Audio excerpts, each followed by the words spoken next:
ಅಂತಾರಾಜ್ಯ ಸಹಕಾರಿ ಸಂಸ್ಥೆ ಕ್ಯಾಂಪ್ಕೋ ಇದೀಗ ಹಲಸಿನ ಹಣ್ಣು ಬಳಸಿ ಚಾಕೊಲೇಟ್ ಉತ್ಪಾದಿಸುವ ಹೊಸ ಪ್ರಯತ್ನಕ್ಕೆ ಕೈ ಹಾಕಿದೆ. ಜಾಕ್ ಫ್ರೂಟ್ ಎಕ್ಲೇರ್ಸ್ ಹೆಸರಿನಲ್ಲಿ ಈ ಚಾಕೊಲೇಟ್ ಮಾರುಕಟ್ಟೆಗೆ ಪ್ರವೇಶಿಸುತ್ತಿದ್ದು, ಈ ಸಾಧನೆ ತೋರಿದ ಭಾರತದ ಮೊದಲ ಸಂಸ್ಥೆ ಎಂದು ಕ್ಯಾಂಪ್ಕೋ ಗುರುತಿಸಿಕೊಂಡಿದೆ. ಈ ಕುರಿತ ಒಂದು ವರದಿ ಇಲ್ಲಿದೆ.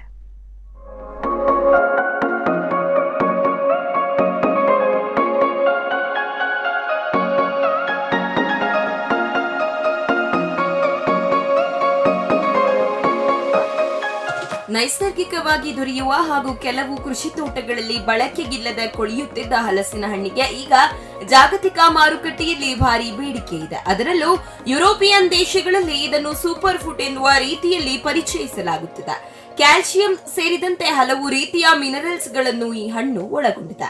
ಚಿಪ್ಸ್, ಸಿಹಿ ತಿನಿಸು ಸೇರಿದಂತೆ ಬಗೆ ಬಗೆಯ ಖಾದ್ಯಗಳಿಗೆ ಹೆಸರಾದ ಹಲಸಿನ ಹಣ್ಣಿನಿಂದ ಈಗ ಚಾಕೊಲೇಟ್ ಅಭಿವೃದ್ಧಿಗೊಳಿಸಲಾಗಿದೆ. ಈ ನಡುವೆ ಅಡಿಕೆ ಬೆಳೆಗಾರರ ಸಹಕಾರಿ ಸಂಸ್ಥೆಯಾದ ಕ್ಯಾಂಪ್ಕೋ ಈ ಹೊಸ ಪ್ರಯತ್ನಕ್ಕೆ ಮುಂದಾಗಿದ್ದು, ಈಗಾಗಲೇ ತಮ್ಮ ಜಾಕ್ ಫ್ರೂಟ್ ಚಾಕೊಲೇಟ್ ಗಳನ್ನು ಸ್ಥಳೀಯ ಮಾರುಕಟ್ಟೆಗೆ ಪರಿಚಯಿಸಿದೆ. ಜಾಕ್ ಫ್ರೂಟ್ ಎಕ್ಲೇರ್ಸ್ ಹೆಸರಿನ ಮೂಲಕ ಈ ಚಾಕೊಲೇಟ್ ಕರ್ನಾಟಕ ಹಾಗೂ ಕೇರಳದ ಮಾರುಕಟ್ಟೆಗೆ ಬಿಡುಗಡೆಗೊಂಡಿದ್ದು, ಕೆಲವೇ ದಿನಗಳಲ್ಲಿ ಇದು ದೇಶದಾದ್ಯಂತ ಮಾರುಕಟ್ಟೆಯಲ್ಲಿ ಲಭ್ಯವಾಗಲಿದೆ.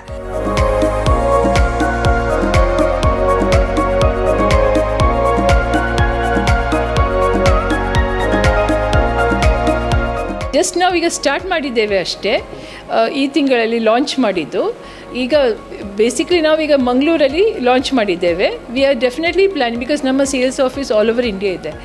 ಸೊ ಪ್ರತಿಯೊಂದು ಸೇಲ್ಸ್ ಆಫೀಸಲ್ಲಿ ನಾವು ಈ ಪ್ರಾಡಕ್ಟನ್ನು, ಈ ಫುಡನ್ನು, I will call it food, I will not even call it chocolate, ಈ ಸೂಪರ್ ಫುಡ್ ಅನ್ನು ನಾವು ಪ್ರತಿಯೊಂದು ಸ್ಟೇಟಲ್ಲಿ ಇಂಟ್ರೊಡ್ಯೂಸ್ ಮಾಡಬೇಕಂತ ನಾವು ಆ ಐಡಿಯಾದಲ್ಲಿ ಇದ್ದೇವೆ.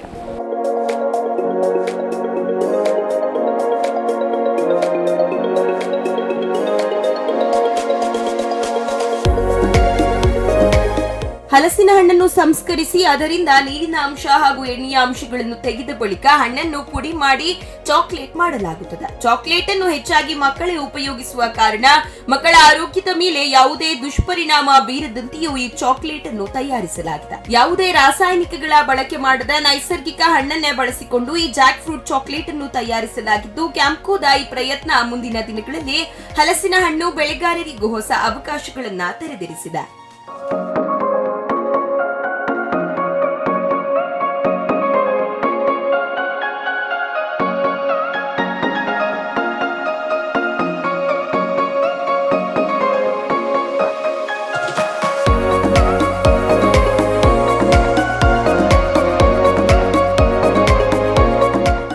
ಸುಮಾರು 6 ತಿಂಗಳಿಂದ ನಾವು ಈ ಪ್ರಾಡಕ್ಟನ್ನು ಮಾಡಬೇಕು ಅಂತೇಳಿ ಅದರ ಬಗ್ಗೆ ಹಿಂದೆ ಹೋಗ್ತಾ ಇದ್ದೇವೆ. ಕಳೆದ ಜನವರಿಯಲ್ಲಿ ನಾವು ಫಸ್ಟ್ ಟ್ರಯಲ್ ತೆಗೆದಿದ್ದೆವು. ಸೊ ಫೆಬ್ರವರಿಯಲ್ಲಿ ಪುನಃ ತೆಗೆದಿದ್ದೆವು. ಸೊ ಅದರ ಶೆಲ್ಫ್ ಲೈಫ್ ಸ್ಟಡಿ 6 ತಿಂಗಳು ನೋಡಿ ಜೂನಲ್ಲಿ ಇದನ್ನು ಮಾಡ್ಬೋದು ಅಂತ ಹೇಳುವಂಥ ಒಂದು ಆಲೋಚನೆಯಲ್ಲಿ ನಾವು ಜೂನ್ ನಂತರ ಅಂದರೆ ಕಂಟಿನ್ಯೂಸ್ ಪ್ರೊಡಕ್ಷನನ್ನು ಸ್ಟಾರ್ಟ್ ಮಾಡಿದ್ದೇವೆ. ಈಗ ನಾವು ಇದನ್ನು ಅಂದರೆ ಇಲ್ಲಿ ನಾವು ಈಗ ಉಪಯೋಗ ಮಾಡುವಂಥ ಹಲಸಿನ ಹಣ್ಣು ಇದು ವ್ಯಾಕ್ಯೂಮ್ ಫ್ರೈ ಆದದ್ದು.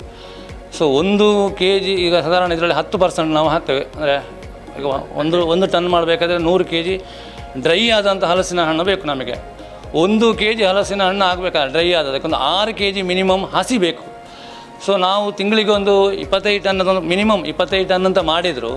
ಸೊ 2.5 ಟನ್ ಅಂದರೆ ತಿಂಗಳಿಗೆ ನಮಗೆ ಕಡಿಮೆ ಅಂದರೆ ಒಂದು 15ರಿಂದ 20 ಟನ್ ಹಲಸಿನ ಹಣ್ಣು ಬೇಕಾಗ್ತದೆ.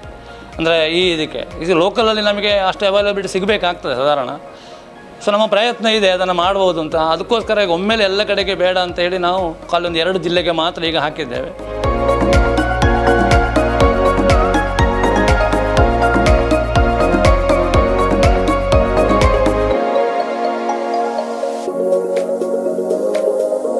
ಅಡಿಕೆ ಹಾಗೂ ಕೋಕೋ ಬೆಳೆಗಾರರಿಗೆ ಮಾತ್ರ ಸ್ಪಂದಿಸುತ್ತಿದ್ದ ಅಂತಾರಾಜ್ಯ ಸಹಕಾರಿ ಸಂಸ್ಥೆಯಾದ ಕ್ಯಾಂಪ್ಕೋ ಇದೀಗ ಹಲಸಿನ ಹಣ್ಣಿನ ಮೌಲ್ಯವರ್ಧನೆಗೂ ಮುಂದಾಗಿದೆ. ಈ ಬೆಳವಣಿಗೆ ಮುಂದಿನ ದಿನಗಳಲ್ಲಿ ಹಣ್ಣು ಬೆಳೆಯುವ ಕೃಷಿಕನಿಗೆ ವರದಾನವಾಗುವ ಸಾಧ್ಯತೆಯೂ ಇದೆ.